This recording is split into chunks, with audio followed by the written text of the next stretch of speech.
கர்நாடகாவில் போராட்டம் நடைபெற்று வருவதால் கர்நாடகாவுக்கு செல்லும் தமிழக அரசு பேருந்துகள் இரண்டாவது நாளாக இயக்கப்படவில்லை. ஹோசூரில் இருந்து கர்நாடக அரசு பேருந்துகளும் தனியார் பேருந்துகள் மட்டுமே இயக்கப்படுவதால் கூட்ட நெரிசல் ஏற்பட்டுள்ளது. இது தொடர்பாக எமது ஹோசூர் செய்தியாளர் ஜெயசுராஜ் தரும் கூடுதல் தகவல்களை கேட்கலாம். தமிழகத்திலிருந்து ஓசூர் வழியாக கர்நாடக மாநிலத்துக்கு செல்லக்கூடிய தமிழக அரசு பேருந்துகள் அனைத்தும் இரண்டாவது நாளாக இன்று நிறுத்தம் செய்யப்பட்டுள்ளன. இந்த பேருந்துகள் நிறுத்தத்தால் தமிழகத்தில் ஓசூர் பகுதியில் இருந்து கர்நாடக மாநிலத்துக்கு செல்லக்கூடிய பயணிகள் அனைவரும் மிகுந்த சிரமத்துக்குள்ளாகியுள்ளனர். கன்னட அரசு பேருந்துகளிலும் தனியார் பேருந்துகளில் மட்டுமே இவர்கள் கூட்டம் அதிகம் நிரம்பி செல்கின்றனர். இதனால் பள்ளி மாணவிகள், கல்லூரி மாணவர்கள், தொழிலாளர்கள் என அனைத்து தரப்பினரும் கடுமையாக பாதிக்கப்பட்டுள்ளனர். இதனால் மாநில எல்லையான அத்திப்பள்ளி பகுதியில் இந்த போராட்டம் காரணமாக இன்று இரண்டாவது நாள் போராட்டம் தொடரும் என கூறப்படுகிறது.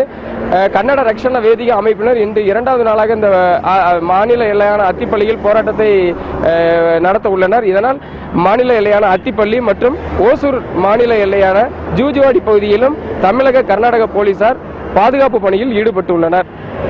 தந்தி டிவி செய்திகளுக்காக ஓசூரிலிருந்து ஜெயசுராஜ்.